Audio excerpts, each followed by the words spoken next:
سوچ سمجھ کر زندگی گزارو، کیونکہ جو آج مٹی کے اوپر کرو گے کل مٹی کے نیچے اس کا حساب بھی دینا پڑے گا۔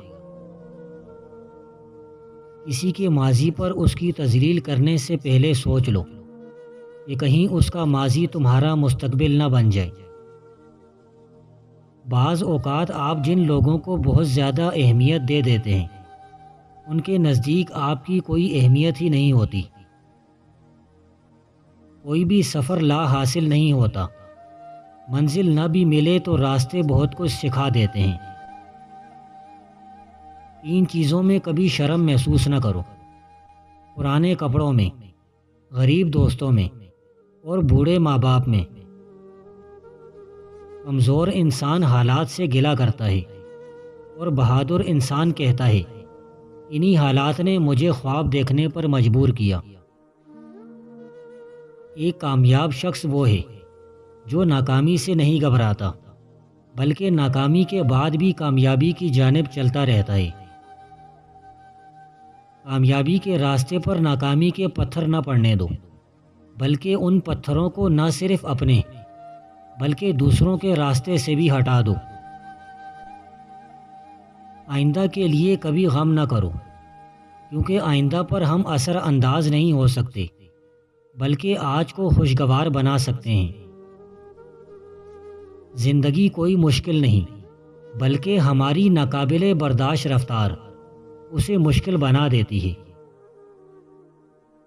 ایک دن ہم ایک دوسرے کو یہ سوچ کر کھو دیں گے کہ وہ یاد نہیں کرتا تو ہم اسے کیوں یاد کریں۔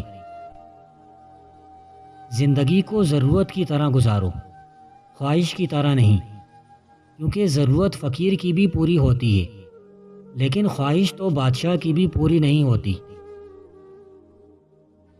دنیا کا سب سے اچھا گفٹ وقت ہوتا ہے، کیونکہ آپ اگر کسی کو اپنا وقت دیتے ہو تو آپ اسے اپنی زندگی کا وہ پل دیتے ہو جو کبھی لوٹ کر نہیں آتا۔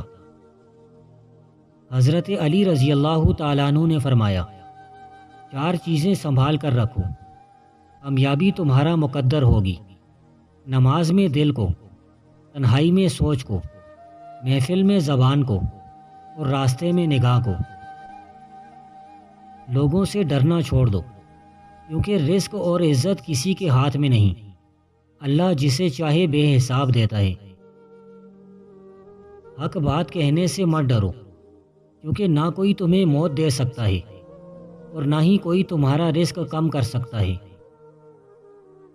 جو انسان ہر معاملے میں صرف اپنا ہی نفع اور نقصان سوچے وہ کبھی کسی کا دوست اور ہمدرد نہیں ہو سکتا۔ صبر کرنے میں اور صبر آنے میں بہت فرق ہوتا ہے۔ صبر کرتے کرتے انسان مضبوط ہو جاتا ہے اور صبر آتے آتے انسان خاموش ہو جاتا ہے۔ ہر بندہ اپنے ذاتی مفاد کی طرف لبکتا ہے، اخلاق حسنہ کی کوئی قدر و قیمت نہیں۔ اللہ جانے مستقبل کے پردے سے کیا ظہور میں آئے گا، یہ دنیا آخر ختم ہونے کو ہے۔ کسی کو تنگ نہ کرو، مسلمان کے خلاف تلوار نہ اٹھاؤ، معمولی سے اختلاف کی بنا پر بہت بڑے فتنے کا سامان فراہم نہ کرو۔ اگر کوئی مسلمان بھائی زیادتی بھی کرے تو اس سے نرمی کا برتاؤ کرو۔ گفتگو میں کبھی ایسا پہلو اختیار نہ کرو جو دوسرے کے لیے ذہنی کوفت کا باعث بنتا ہو۔ زبان کو دل کے آئینے کی حیثیت حاصل ہے، اس سے جو کچھ نکلتا ہے وہ انسان کے اندرونی جذبات کا اظہار ہوتا ہے۔ اس لیے ہر معاملے میں زبان کو نہایت احتیاط سے استعمال کرو۔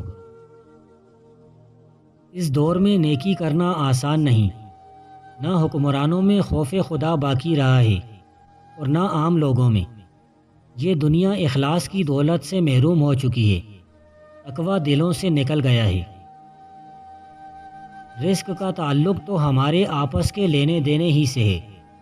کوئی چیز کسی کو دے دی جائے تو اسے قبول کر لینا چاہیے۔ اگر لینے والا صاحب ثروت ہے تو اپنے ضرورت مند بھائی کو دے۔ ذکر الہی سب سے بڑا عمل ہے، اگر تو نماز پڑھے تو یہ بھی ذکر الہی ہے، کہ اگر تو روزہ رکھے تو یہ بھی ذکر الہی ہے۔ ہر نیک عمل جو تو انجام دے گا ذکر الہی ہوگا۔ کوئی بھی دوست دھوکہ نہیں دیتا، دھوکہ دیتی ہیں وہ توقعات جو ہم نے اپنے دوستوں سے وابستہ کی ہوئی ہوتی ہیں۔ اونچے گھروں میں رہنے والا کوئی بندہ ایک سچا مسلمان تو کیا، عالی ظرف انسان بھی نہیں کہلایا جا سکتا۔ سچا مسلمان دولت ہونے کے باوجود سادہ مزاج کا ہوتا ہے۔ بعض سوالوں کا جواب بھی ایک سوال ہوتا ہے، اور پر اسرار ریت بھی ایک سرمایہ ہوتی ہے، اس کو ضائع مت کرو۔ دنیا کی سب سے بڑی بےغیرتی یہ ہے کہ تم لفظوں کے تقدس کو اپنے پاؤں تلے روندو اور لفظوں کے تقدس کو پامال کر دو۔ فلسفہ ذہین لوگوں کے احساس کمتری کی تخلیق کا نام ہے، وہ شک جس میں شک کا شائبہ نہ ہو، بجائے خود ایک صداقت اور سچائی ہے۔ عقل مند انسان وہ ہے جو بیوقوفوں والی حرکتیں اور کام سے پرہیز کرے۔ زیادہ بلندی پر چڑھیں تو سر چکرانے لگتا ہے۔ کیا ہی اچھا ہو کہ بلندی کی ہوس اس حد تک رہے کہ جب تو وہاں قدم رکھے تو حواس خطا نہ ہو۔ انسان اپنی تقدیر بناتا ہے، لیکن بہت سے انسان خود تقدیر بناتے ہیں۔ جب تقدیر ساتھ نہ دے رہی ہو تو کوئی چیز بھی ساتھ دیتی نظر نہیں آتی۔ قوت جہاں کہیں بھی ہوتی ہے، اپنا مظاہرہ کیے بغیر نہیں رہتی۔ ماضی ایک افسردہ گیت ہے اور حال سب سے بڑی طاقت۔ رمضان رزق کا مہینہ ہے۔ اگر دولت مند ہونا چاہتے ہو تو آج ہی ایک کراماتی آیت عصر کے بعد 41 مرتبہ پڑھ لو۔ وَمَا مِن دَابَّةٍ فِي الْأَرْضِ إِلَّا عَلَى اللَّهِ رِزْقُهَا وَيَعْلَمُ مُسْتَقَرَّهَا وَمُسْتَوْدَعَهَا كُلٌّ فِي كِتَابٍ مُبِينٍ۔